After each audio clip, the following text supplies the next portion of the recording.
বড় অদ্ভুত এই জিনিস রাত। দিনের ঝলমলে আলোতে যে পৃথিবী আপনার কাছে একেবারে পরিচিত, রাতের অন্ধকারে সেই পৃথিবী একদম বদলে যায়। রাত বড় অদ্ভুত রাত। অন্ধকারে জেগে ওঠে অন্ধকারের প্রাণীগুলো, হিংস্র, ভয়ঙ্কর। কখনো কখনো চোখের সামনে এমন অনেক কিছু ঘটে যার ব্যাখ্যা আপনি হয়তো সারা জীবনেও খুঁজে পান না, যার ব্যাখ্যা সারা জীবন আপনি খুঁজে যান। মানুষের জীবনে ঘটে যাওয়া এমনই কিছু অব্যক্ত, অব্যাখ্যায়িত বিষয় নিয়েই প্রতি শনিবার রাতের রেডিও আওয়ারের আয়োজন the horror segment. Welcome to the world of horror.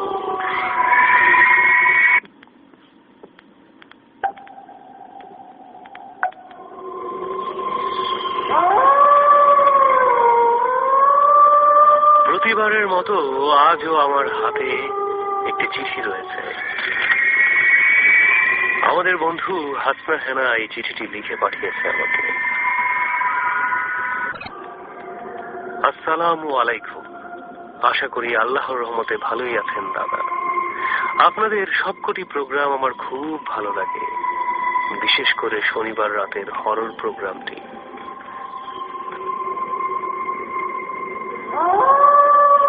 আমি জানি না আমার জীবনের যে সত্য ঘটনাটি আমি আপনাদেরকে শোনাতে যাচ্ছি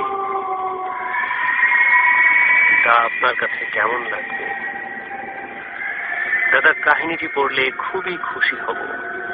এটা ছিল আমার বন্ধু হেনার প্রথম পাতার কিছু কথা। তারপর যেমন ভাবে শুরু হয়েছিল ঘটনাটি, ঠিক এভাবে।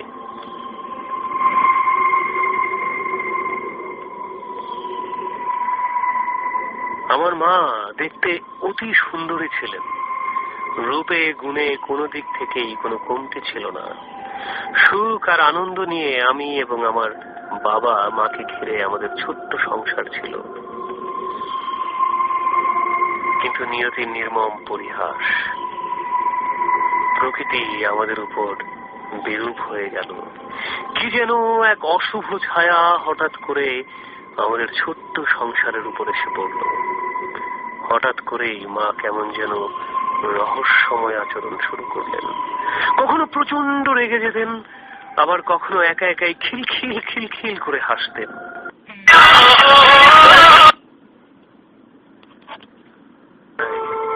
একা একা কাঁদতেন, একেবারে শিশুদের মতো। আত্মীয় স্বজন অনেকে অনেক কথা বলছিল, ডাক্তার, কবিরাজ, কোনো কিছুই বাদ রাখা হয়নি, কিন্তু কিছুতেই কিছু হচ্ছিল না। ডাক্তাররা বলেছিল আমার মা জন্মের পর থেকেই আমার মার মানসিক অবস্থা ভালো ছিল না। হয়তো তীব্র কোনো মানসিক চাপের কারণে এমনটা হতে পারে। আমি তখন মাত্র ক্লাস 2 এর ছাত্রী। এমন সময় আমার ছোট্ট বোনটির জন্ম হয়।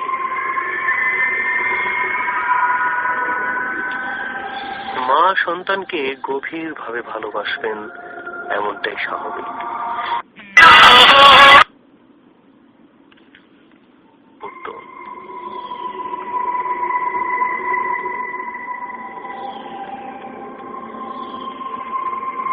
হঠাৎ হঠাৎ প্রচন্ড আদরও করত।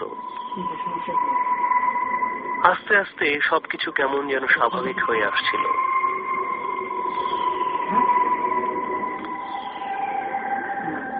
কিন্তু একদিন সবকিছু বদলে গেল।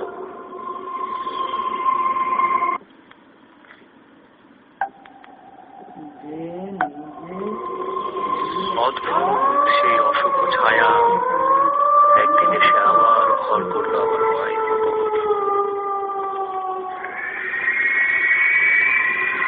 প্রতিদিনের মতো একদিন সকালে বাবা অফিসে চলে গেলেন।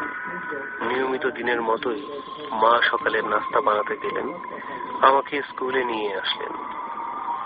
স্কুল ছুটি হওয়ার সাথে সাথে মা আমাকে বাসায় নিয়ে আসলেন। খাওয়া দাওয়া থেকে শুরু করে সব কিছু নিজের হাতে করালেন। আমার বোনের বয়স তখন মাত্র 1.5 মাস।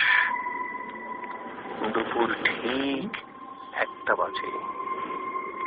হঠাৎ করে লক্ষ্য করলাম মা কেমন যেন একটু অস্বাভাবিক আচরণ শুরু করলেন। হঠাৎ করেই তার চোখের দিকে তাকিয়ে মনে হচ্ছিল আমার হৃৎপিণ্ড মনে হয় আমার খাঁচা ছেড়ে বের হয়ে যাবে। লাল টকটকে হয়ে আছে মার চোখ দুটো, যেন চোখ দিয়ে এখনই আগুন বের হবে। আমি ভয় পেয়ে গেলাম। তবে এমন পরিস্থিতি এর আগেও কয়েকবার ঘটেছিল। আমি ভেবেছিলাম পাশের বাসায় খবর দেব, কিন্তু হঠাৎ করেই মা হিংস্র হয়ে গেল। ঘরের যা আসবাবপত্র কাঠের জিনিস ছিল সব ছুঁড়ে মারতে শুরু করলো একটা একটা করে। ভেবেছিলাম পাশের বাসায় খবর দেব, কিন্তু সে সুযোগটাও পাইনি। হঠাৎ করেই মা এসে খপ করে ধরল আমার চুলের মুঠি।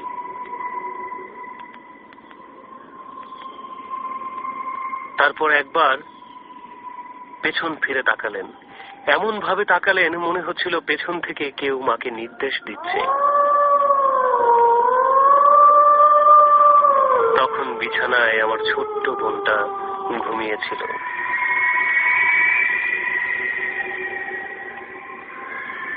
হঠাৎ করেই লক্ষ্য করলাম মা ঠিক যে জায়গায় দাঁড়িয়েছিল সেখান থেকে লম্বা একটা হাত দিয়ে বিছানায় শোয়া আমার ছোট্ট বোনটাকে তুলে ধরল।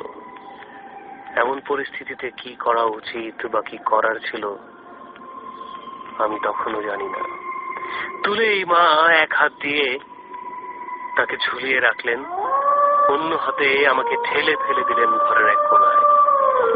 তারপর সেই হাত দিয়ে চড় থাপ্পড় মারতে থাকলো ছোট্ট সেই শিশুটিকে। আমি দৌড়ে এসে মাকে ছাড়াতে চেষ্টা করলাম।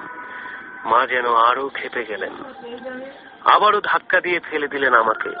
তখন মার গায়ে যেন অসুরের শক্তি।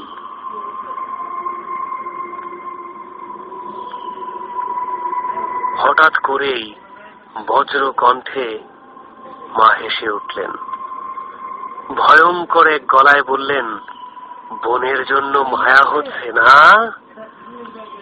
দাঁড়া, তোকে দেখাচ্ছি মায়া। কথাগুলি এমন অদ্ভুত আর বিদঘুটে গলায় বলছিল যেন মনে হচ্ছিল কোন একটা পশু ভেতর থেকে কথা বলছে। আমি আমার বোনকে ছাড়িয়ে নেয়ার প্রাণপণ চেষ্টা করছিলাম।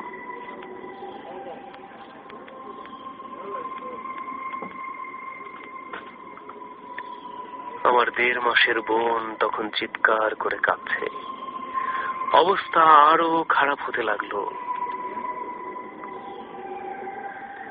এবার মা আমার বোনটাকে উল্টো করে ধরলেন।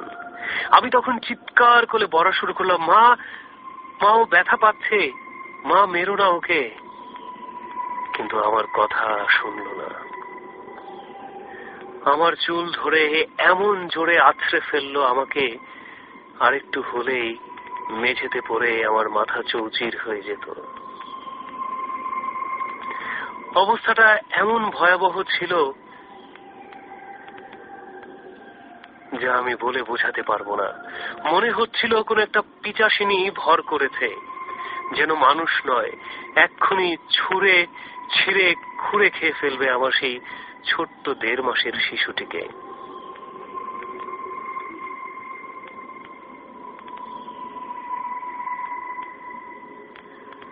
হঠাৎ করে কিছু বোঝার আগে সেই 1.5 মাসের বাচ্চাটিকে আছড়ে ফেলা হলো মাটিতে। ছোট্ট বাচ্চা মেঝের আছাড়ের আঘাতে চিৎকার করে চুপ হয়ে গেল।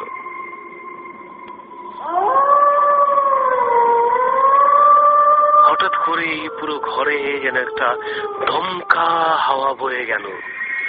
পচা বোটকা বাসি একটা গন্ধ চারপাশ যেন ছেয়ে গেল। তারপর সব চুপ, একেবারে নিশ্চুপ।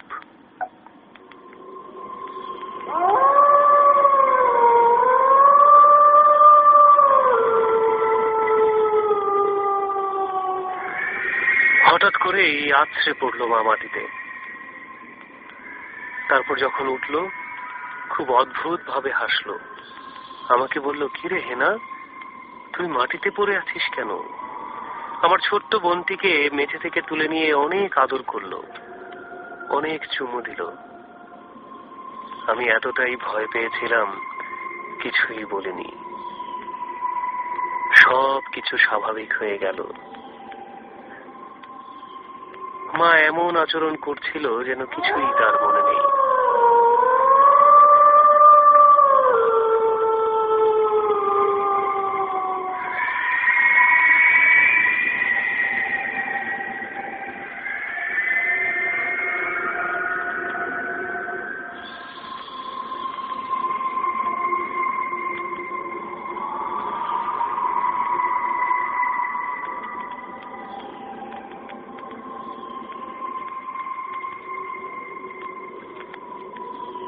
দিন গড়িয়ে সন্ধ্যা হলো।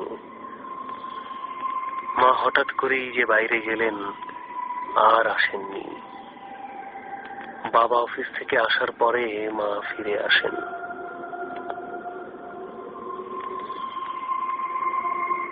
এবং বাড়ি এসেই জানতে পারেন আমাদের সেই ছোট্ট বোনটি আর বেঁচে নেই। মা প্রচুর চিৎকার করে কাঁদছিলেন সেদিন, প্রচন্ড ভাবে কাঁদছিলেন। আমি সব দেখেছিলাম, কিভাবে মারা গিয়েছিল আমার সেই ছোট্ট বোনটি।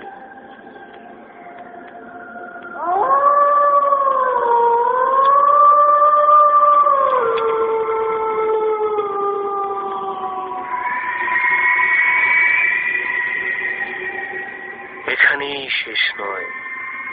এরপর মা মাঝে মাঝে আরো খারাপ আচরণ করতেন, আবার এত আদর করতেন। সবকিছু বুঝে ওঠার আগেই হঠাৎ করে একদিন মা গলায় ফাঁসি দিয়ে আত্মহত্যা করেন।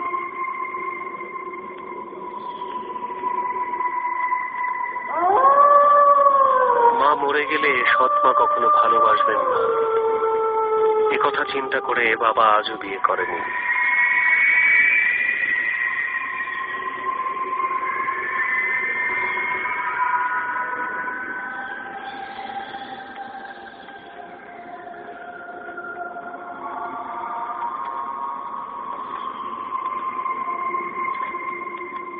সেই দিনের সেই ঘটনা আজও আমি ভুলতে পারি না।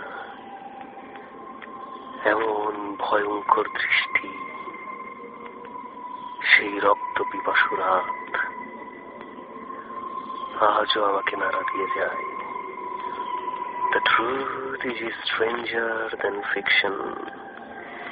কেউ জানে না কিভাবে মারা গিয়েছিল আমার সেই ছোট্ট বোনটি। কেউ জানে না। আজও আমি জানি,